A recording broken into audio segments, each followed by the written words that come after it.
Hello friends, welcome to m.m Edu Point. Friends, इस video में हम बात करने जा रहे हैं टीचर एलिजिबिलिटी टेस्ट क्या है, टेट क्या है, शिक्षक पात्रता परीक्षा क्या है, इसके लिए एलिजिबल कौन है।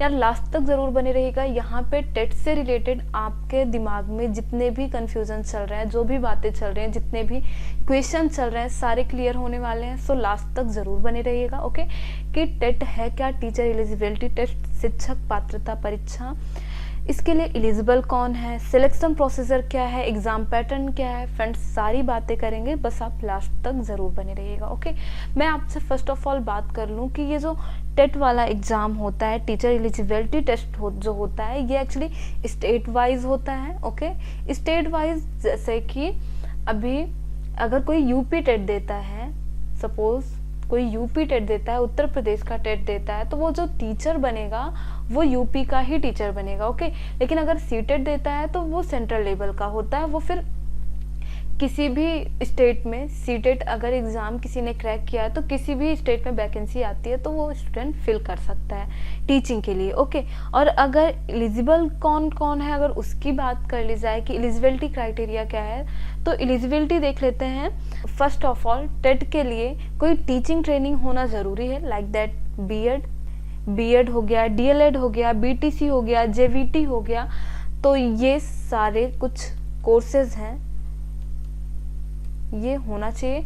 अगर सपोज अगर कोई 12th के बाद बीएड करता है, 12th के साथ जो बीएड किया जाता है, इसके जो टीचर कोई अगर बनेगा 12th के बाद, जस्ट बाद बीएड करने के बाद, तो अगर इसके माध्यम से कोई टीचर बनता है तो वो 1 to 5th क्लास तक के लिए ही टीचर बन सकते हैं। ओके, लेकिन अगर कोई ग्रेजुएशन के बाद बीएड करता है, अगर कोई ग्रेजुएशन के बाद बीएड करता है, तो यहाँ पे वो जो शिक्षक बनेगा वो 1st क्लास से लेके 8th क्लास तक के लिए शिक्षक बना जा सकता है।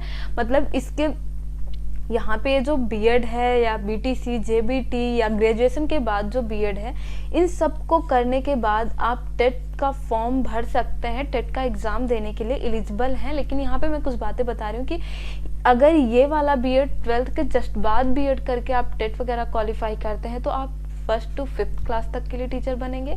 अदरवाइज अगर ग्रेजुएशन के बाद बीएड करते हैं तो 1st से 8th क्लास तक के लिए आप टीचर बन सकते हैं। और अगर वहीं बात कर ली जाए एज लिमिट की, तो मिनिमम एज 18 ईयर एंड अगर मैक्सिमम की बात कर ली जाए तो 35 ईयर। अगर आप SC ST OBC कैटेगरी से हैं तो 40 ईयर एज हो सकती है। ओके, एंड यहाँ पे अगर बात कर ली जाए पेपर पैटर्न की, एग्ज़ाम पैटर्न की, तो फर्स्ट थिंग तो मैं आपसे यहाँ पे एक बात कर लूँ कि आपका यहाँ पे 2 पेपर होगा। टेट का जो एग्ज़ाम होता है ये यहाँ पे 2 पेपर होता है, एक paper first and second one paper second. Okay, paper second, तो यहाँ पे पेपर फर्स्ट में क्या है एंड पेपर सेकंड में क्या है। तो पेपर फर्स्ट टेट एग्ज़ाम जो होता है, ये पेपर फर्स्ट इसलिए करवाया जाता है कि यहाँ पे जो कोई शिक्षक बनेगा ये 1st class to 5th class तक के लिए होता है। ओके, एंड पेपर सेकंड जो होता है वो 1st class to 8th class तक के लिए होता है। तो ये होता है टेट एग्ज़ाम। ओके, तो यहाँ पे अगर हम एग्ज़ाम पैटर्न की बात कर लें तो पेपर फर्स्ट का जो एग्ज़ाम पैटर्न होगा, देखो इसमें 5 सब्जेक्ट होंगे। 5 सब्जेक्ट कौन कौन से होंगे? एक तो child development and pedagogy. Child development and pedagogy से 30 क्वेश्चन आएंगे और ये 30 नंबर के होंगे। ओके, एंड इसके बाद आपका होगा language first. Okay, language first ये भी आपका 30 नंबर का होगा और क्वेश्चन भी 30 ही होंगे। एंड लैंग्वेज सेकंड, तो ये लैंग्वेज सेकंड जो होगी आपकी, ये भी 30 नंबर की होगी और 30 क्वेश्चन ही होंगे। एंड मैथमेटिक्स भी आपका 30 नंबर का होगा और क्वेश्चन भी 30 ही होंगे। देन आता है आपका EVS इन्वायरमेंटल स्टडी, ये भी आपका 30 नंबर का होगा और क्वेश्चन भी 30 होंगे। तो ऐसे देखिए ये आपका 150 नंबर का हो रहा है और 150 इसका पूर्णांक है। ओके, और मैं आपको बता दूं कि यहाँ पे जो टाइम होगा, टाइम आपका होगा 2.5 घंटे का। 2.5 घंटे बोले तो यही कुछ 150 मिनट। ओके, तो याद रखिएगा आपके पास 150 क्वेश्चन है, 150 नंबर है और 150 आपको मिनट भी दिए जा रहे हैं। तो यहाँ पे टाइम मैनेजमेंटिंग अच्छी होनी चाहिए। ओके, एंड यहाँ पे अगर बात कर ली जाए, देखो टेट एग्ज़ाम जो होता है, ये टीटी जो एग्ज़ाम होता है, इसको पास करना होता है, जस्ट क्वालिफाई करना होता है, पास करना होता है। तो यहाँ पे 150 में से पास होने के लिए कितने नंबर चाहिए होते हैं, पास करने के लिए, टेट एग्जाम को पास करने के लिए कितने नंबर चाहिए होते हैं? तो इसको पास करने के लिए 90 नंबर चाहिए होते हैं। 90 नंबर मीन्स 60%। और अगर आप SC ST OBC कैटेगरी से हैं तो यहाँ पे आपको लाने होंगे 82 नंबर मीन्स 55%। ओके, कितने परसेंट? 55%, 82 नंबर। बात कर लेते हैं सेकंड पेपर की। पेपर सेकंड में आपको क्या क्या पढ़ना है, क्या क्या सब्जेक्ट हैं आपके, कितने नंबर के हैं, कितना नंबर लाना होगा। तो फर्स्ट ऑफ ऑल मैं आपको बताऊं, आपका जो फर्स्ट सब्जेक्ट होगा यहाँ पे भी child development and pedagogy 30 number का होगा, 30 ही क्वेश्चन होंगे।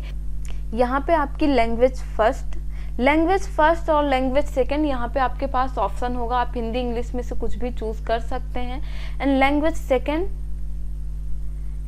सेकंड में भी यही है, हिंदी इंग्लिश संस्कृत आप कुछ भी चूज कर सकते हैं। सेम यही चीज़ पेपर फर्स्ट में है लैंग्वेज में, तो यहाँ पे आप कुछ भी कर सकते हैं। एंड मैथमेटिक्स में भी आप 30 नंबर आपको मिलेगा, 30 क्वेश्चन होंगे आपके। ओके, एंड यहाँ पे सोशल साइंस या फिर साइंस,